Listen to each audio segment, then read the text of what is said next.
Hello, and welcome back to Soulstar Radio. We are coming to you live from the picnic ground at Lake Albert. He was a king once, wasn't he? I think so. Victoria's husband. Yeah. I was going to say wife, but, I think she wasn't that. But we're at Lake Albert in Wagga Wagga, New South Wales, Australia. And I'm joined today by the one, the only, very lovely lady who's not at all nervous. Her name is Joanne. She's a HR specialist. I was going to say HR tough and stuff, but I don't think that's kind of fine. But she's really good. And yes, and you're helping people with how to get back on track with their life and find their path. You're also here with me this weekend. We're doing an expo up here in Wagga Wagga, because, saying it twice is more fun. And I'm going to be doing readings and possibly annoying the hell out of people, and just with pure obnoxiousness. And Joanne is going to be here. She's got some beautiful skincare she's developed, and also doing some shoulder and neck massages. I'm feeling the vibes already. I'm like really excited about that. But you have a background in HR, which I wanted to kind of talk about as well. Okay. And so tell us. So, my journey has been, it's been a long one. It's been for about 30 years. I started off in personnel, as it's known, 30 years ago, print media. Fell in love with the industry, fell in love with the occupation, and decided to do some further studies in HR or personnel. So I did that. Spent years and years in HR. Probably about 7 or 8 years ago, I decided that I was bored of it and wanted to change. So I was, set myself a journey on trying to find what my passion was and what it was that I really wanted to do. And enter skincare. I went off and did a course in beauty therapy, so I'm a qualified beauty therapist. And through that, had a salon set up at home. My passion was with facials, just seeing a client, laying on the bed, falling asleep because I was being nurtured. That excited me, and it made me feel that I was doing something nice for somebody. So that's kind of better than dealing with someone in the boardroom who's just not listening. Absolutely. We've both been there because we've both been in HR as managers. Only I didn't have the degree for that. I just had more front than Myers, which if you're in Melbourne, Australia, you understand that. It's very wide chop front.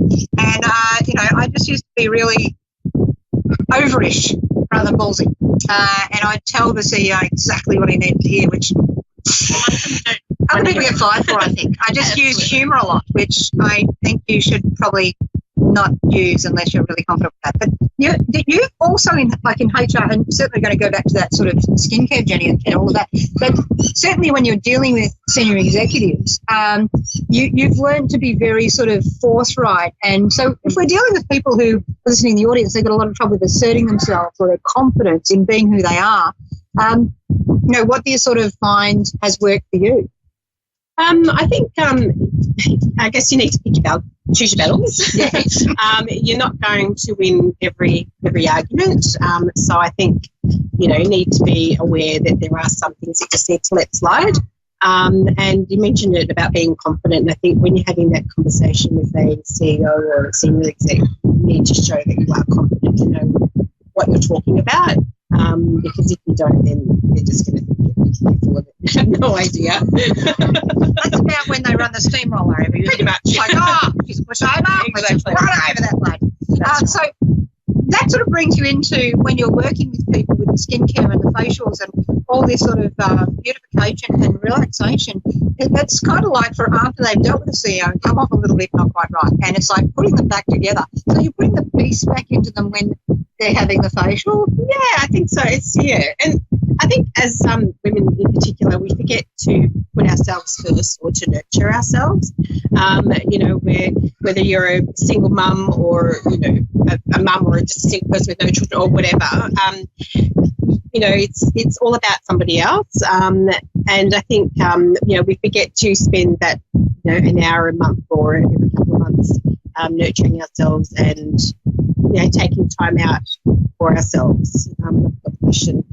I think you've covered it somehow. Okay. It's all very intuitive and you're doing really well. I mean, this is your first ever media interview and you're kind of doing this and there's people in Texas watching. You know, I Great love text. it. And Canada, which is actually Canada, but just it's the way I like to say it sometimes. Love Canada. It's beautiful. Canada's beautiful. I have cousins in Montreal. So French Canadian cousons. So you're going to do some work over there? Come on now. Look, that'd be nice. Yeah. Why not? It's called tax deductible travel. This is the other thing about becoming your own business person is learn how to do the perks. I think the thing is as well, you know, some people sort of ask me, I want to have a career change. What do I do? I'm thinking of doing this particular course, and you think, oh my God, that course is going to be like $25,000 that you don't have. I sort of say to them, look, can we just start at the start here? So let's start with maybe something that gives you qualification. You love doing it. It's not a very long course, not a very expensive course, but it gets you on the path towards that, because then you work from there, you start to earn more, and then that $25,000 course becomes a tax deduction rather than a big rope around your neck. That, you know, some of these courses can be for really far out modalities, which, you know, you can tell by the way I dress, I'm not afraid of far out, but, you know, it's kind of the rest of the public has to sort of want that offering, and if they don't understand what that modality is, it's sort of, you're taking a massive risk there. That's right. And it also, I mean, like I've done dozens and dozens of courses over the years, from short courses in, you know, where do I start? I've done level 1 in Reiki, which I'd like to continue and do more of that. But it's taken me a long time to even think of beauty therapy. You know, that was sort of, you know, 7 or 8 years ago that I thought about it. I thought, yeah, it could be something that that would interest me. And then from there, you know, I've done a skincare making course, and I've actually done a couple of those just to get my idea, you know, my head around, you know, what's involved in making it. I've done an introduction to aromatherapy, and so there's been, and some of these courses are from, you know, a 1-day course to 10 weeks or longer. So I think it's important just to sort of test the water, just to see where, you know, what suits you or what interests you. But also there are a lot of free online courses that you can do as well. And so I think it's a good idea to tap into the online medium and just to see what is there that I can, you know, learn something about. And you've been doing all of that while working in HR as well. So you haven't sort of just gone, right, that's it, I'm now going to become this. Because I remember being in Sydney at a big festival, and I was doing readings for a crowd, and I just went, at one point I was doing in between meetings, I was talking educationally as well. And at one point I sort of said, you know, the worst thing you can do in a spiritual business or a healing business or, you know, even beauty therapy is to go, right, that's it, I'm quitting my day job. I've taken the lease on a shop, I've paid for all the shop fittings, I'm opening up tomorrow, first day, no clients ever before, mind you, and it's going to be great. And I said, and then of course it falls on its backside. And I was actually, apparently everything I was saying was very specialised and specific, because I've read a lot more detail, but I've just summarised it. And this guy came up to me and he goes, you know, you were talking about me. And that's exactly what he'd done. And, you know, he'd opened it up and go, whoa! You know, the heavens are going to open. You know, there's going to be this massive influx of people that God sent me. So, you know, it's going to just happen. And, of course, it didn't. And so it is just this case of having to work your way into things rather than expecting it just to happen. That's right. And I have worked full time, and then I guess I like to do contracting work because I know that there's the end of that time's coming up, so that sort of forces me to think, right, by this time I need to have reached certain goals. So the important thing is to have some sort of income. So I've actually, you know, reduced my time from working 5 days a week to 4 days a week, and at the moment I'm doing 3 days a week. So I've got a couple of days to work on my business. And like a lot of people, you know, I'm a single mum with three daughters. I have a mortgage. I have bills to pay. So, you know, I've taken the risk that I actually trust in myself, and I think that's really important to know that you have, you know, you believe in yourself, because if you don't believe in yourself, how do you expect other people to believe in you and in your product? That's exactly right. And I mean, it's like sometimes, you know, people say to me, I can read for other people, but I can't read for myself. And I'm like, well, yeah, kind of yes and kind of no. Because if you are too emotionally attached to the question you're asking, yeah, hell yeah, you're going to have trouble. Particularly tarot readers, that can always be fun because the cards are going to give you what they want, don't they? What you're wanting, you're like, oh, no, I'm reading them this way instead of that way. I'll just reshuffle a deck. That'll change it. But yeah, is that listening to the more deeper instinct and guide where there's kind of a certainty in that voice that speaks to you, and it's like, come on, Jacqueline, that sounds like a bit of BS to me, and it's like, oh, all right, then I'll just turn it back a bit. So it helps guide you back there. And so I think that thing of keeping the feet on the ground by holding your dreams is really important. And that's what you're sort of a living proof of. Exactly. And also keeping the ego out of it. Yes. Because the ego can get us into a lot of trouble. So it's a good idea to sort of just, every time you hear that voice in the head, just analyse my ego, or is it the truth? For our listeners who are like, ego must mean you absolutely love yourself. No, definitely not. What do we mean by ego in the way you're saying it? I guess the doubt, self-doubt, self-talk. Even as far as doing this show, it's like, no, I can't do it. When Jacqueline only told me less than an hour ago, hey, I'm wanting to do this show with me, and I'm freaking out. And it's like, no, that's the ego talking, telling me that I'm worthless, or telling me that I can't do it, or telling, all these negative things. So it's basically telling the ego to go away and let me do what I want to do. The thing that I usually do when, if I've got sort of doubts going on, is, so I've got a massive critical mind, I call it, so like the head ass. And you can't do that. What do you think you're doing? It is the ego. And I'll sort of like, well, do you know what? I'm fine. I'll do the deep breath first. Because it's in the diaphragm, this whole sort of fear stuff. The diaphragm locks up, you're going nowhere. You can't breathe deep. You're up here, more anxiety. So deep breath, and it's like, I'm okay and I'm doing this anyway. And it kind of rhymes, spelling. That's all words, spelling. Intent ritual. We can get a whole lot more complex. Why bother? So it's like, I'm fine, I'm okay and I'm doing this anyway. And you sort of just go onto it. And, you do just have to hold that vision and just sometimes sort of go, do you know what? The worst thing that could happen is it doesn't work. And what's going to happen then? Well, I can live another day. I can get up again. And that's why I didn't tell you at 6:30 tonight, this morning. Or last night when I was filming you, I set up the film on the desk in the kitchen, and Joanne was making this wonderful gnocchi. Have I said it right this time? That's right, gnocchi. We had a problem with that. And I filmed her, and she's like, get the camera away from me. Get it away from me. Get it away from me. I'm like, no. And then, of course, I deleted it because, I didn't want to sort of, get tempted to put that up on social media and really get in trouble with Joanne. So sometimes you need a friend like me. Sometimes I need a friend like her, right? So you need balancing out people sometimes to listen to. So it's really important to surround yourself with really good people. And sometimes in hearing the doubts as well can actually help you, because it makes you realise, well, no, actually, I want this. I'm going to make it happen. Yeah, absolutely. Yeah. So with your skincare, what sort of products are you putting into those? I saw some sort of natural essential oils in. Yeah, I'm wanting to make them as natural as I can. And so at the moment I'm sourcing organic. So I'm wanting to have an organic.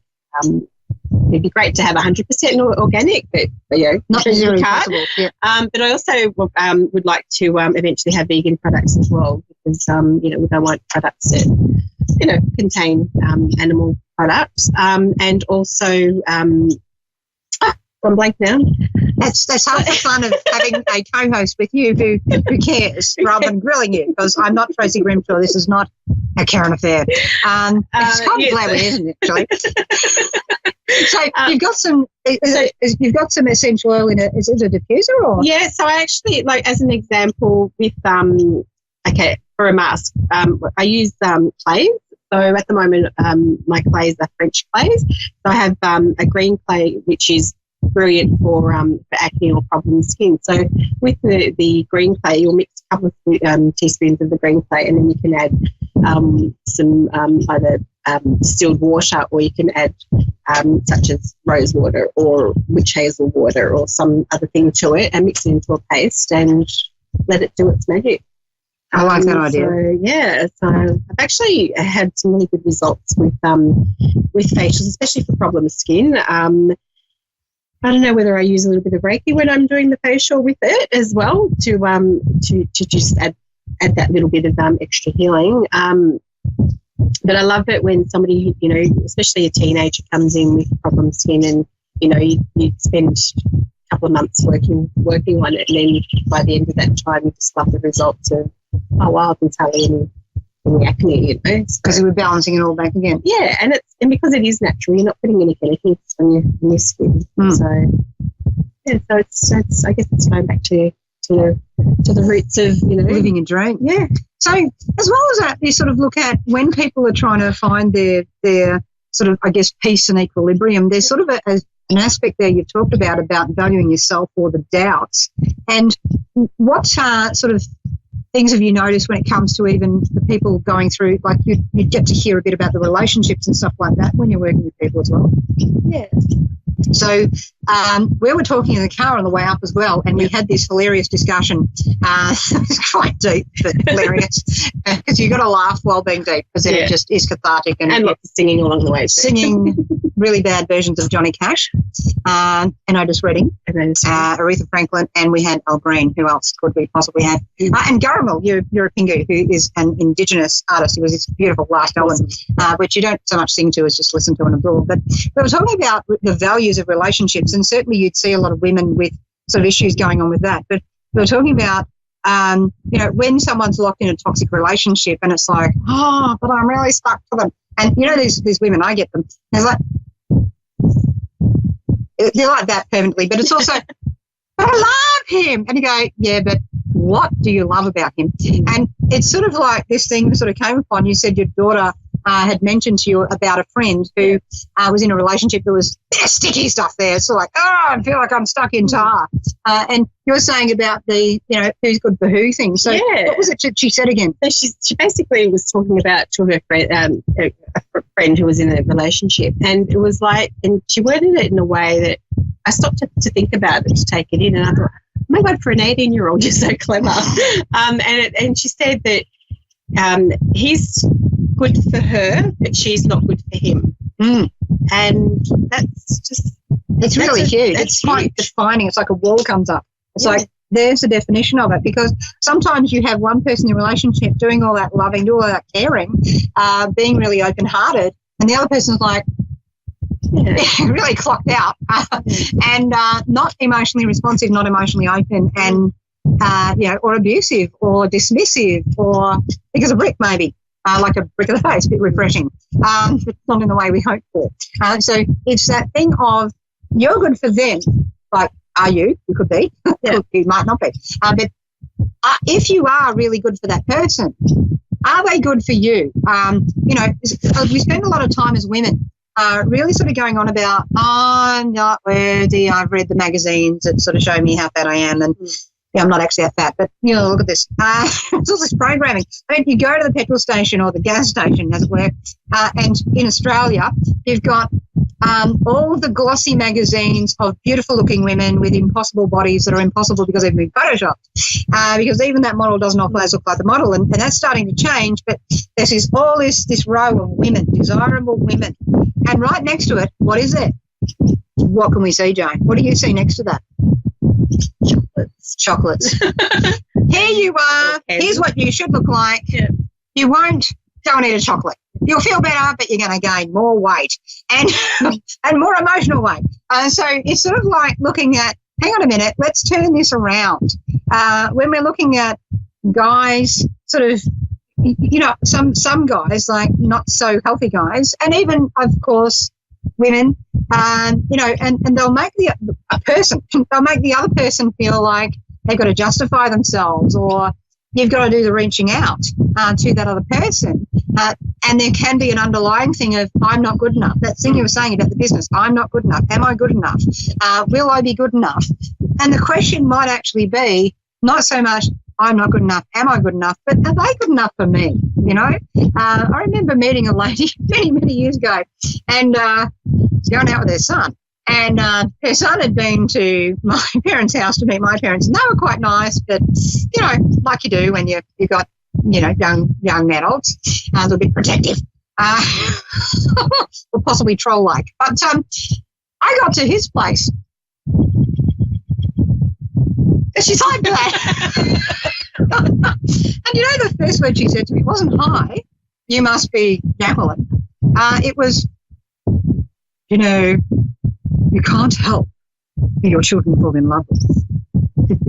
And the more you might really regret it and dislike them and feel they're not suitable, the more you argue, the more that your loved one will just go straight towards that person. You know what I should have done at that point? I should have said, "You know what, honey, this is your place. You have a nice time." And if that guy hadn't have stood up for me, which he didn't, but, you know, rewind. Let's not do it again. But for other women out there, right, even for the future women we might be, you hear that statement, you sort of might go, is he going to back me up and say, "Do you know what, this is a choice of my partner?" Or is he just going to sit there and let her just vomit on you? And if so, see you later. Because are you being valued? In the end, it may be that whole group of people might not see the beauty in you. So it's really important for you to celebrate the beauty in you.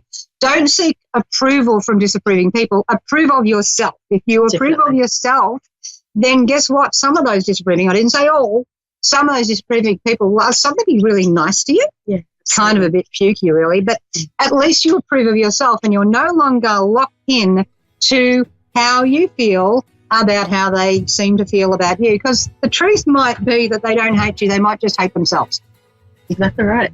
Yeah. Yeah. Yeah. It's like, hang on a minute, let's just go back here. And you can dislike people, as Raoul was saying a couple of weeks ago, you can dislike people, don't hate them, because if you're hating them, you're letting them have free rent in your head. So don't give people free rent in your head. You can decide to dislike their behaviour and who they are. You've got to be true to yourself. That's what your skincare range is about, is being that true to yourself. Right. Exactly. So, you know, it's sort of in all of what we're talking about today. Yeah, it's definitely, it's the inner beauty, and it's about, nurturing more so than anything, I think.